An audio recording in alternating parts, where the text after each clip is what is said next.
waxaan ku dhaaranayaa magaca Ilaahay inaan xilkayga u gudanayo si daacad ah oo danta dadka iyo diinta ku jirto dhowrana dastuurka qaranka iyo shuruucda kale ee dalka u yaalla waxaan ku dhaaranayaa magaca Ilaahay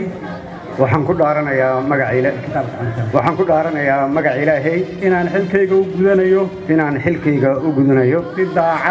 si daacad ah oo danta dalka dadka diinta ku jirto dhowrana dastuurka qaranka iyo shuruucda kale oo dalka u yaalla wabillahi tawfiiq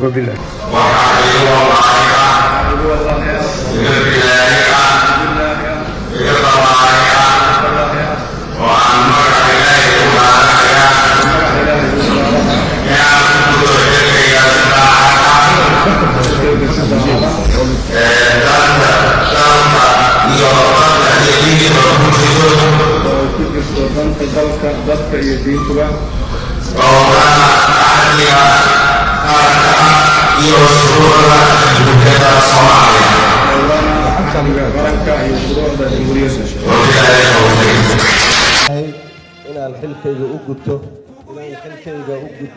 si daacad ah oo danta dalka iyo dadka iyo diinta ku jirto dhowrana dastuurka dalka iyo shuruucda kale billahi tawfiiq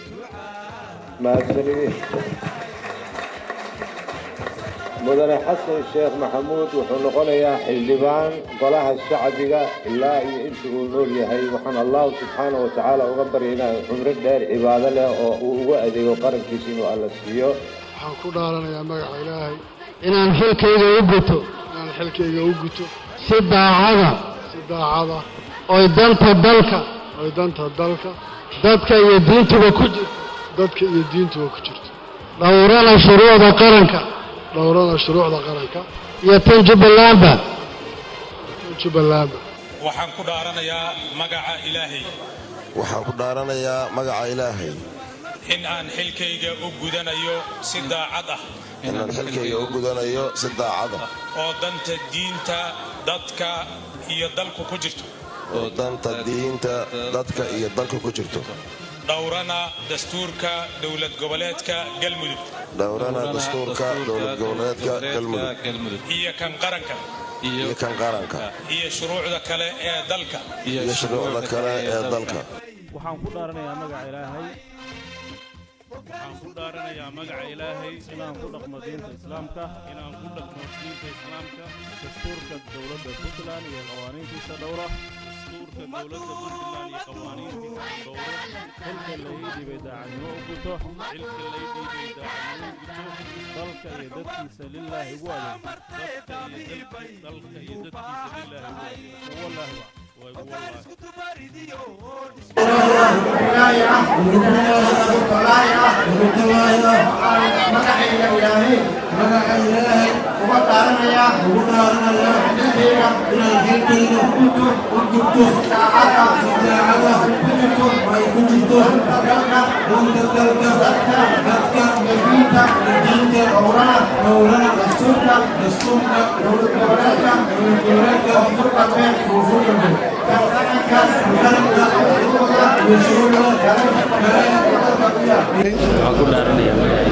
inaan xilkayga u gudanayo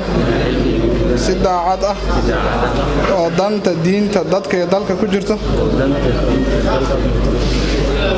dhowrana dastuurka dowlad goboleedka Hirshabelle inaan ku dhaqmo diinta Islaamka dastuurka dalka Puntland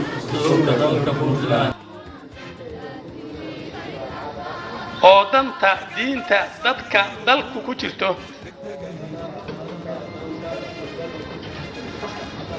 dhowrayana dastuurka dowlad goboleedka Galmudug ummadu way taalantahay ummadu way taalantahay